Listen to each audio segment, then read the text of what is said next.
İyi günler herkese. Sizinle Doktor Nasır, May Klinik'ten Başakşehir. Sizinle bugün bir hastalıktan bahsedeceğim.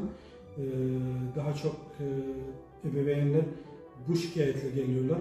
Hani bizim çocuklarımız iyileşmiyor, öksürükleri devam ediyor. Bilhassa üst solunum yolu enfeksiyonundan sonra antibiyotik verdik, tüm ilaçları verdik, tüm ilaçları denedik. Herhangi bir şey geçirmiyor bu öksürükleri.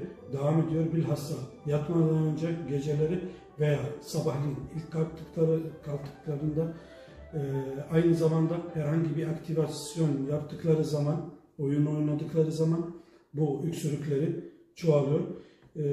Merak etmeyin, gerçi orada sadece sinüzit dediğimiz hastalık mevcuttur.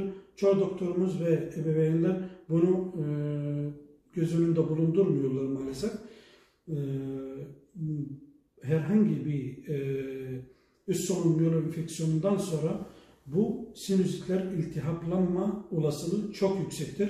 Çünkü çocuklarda kanallar farklı. Hani yetişkinlere göre. O yüzden bizim yöntemimizle bazukaları, oradaki sinüzitleri temizleme yönelik bir tedavimiz mevcuttur.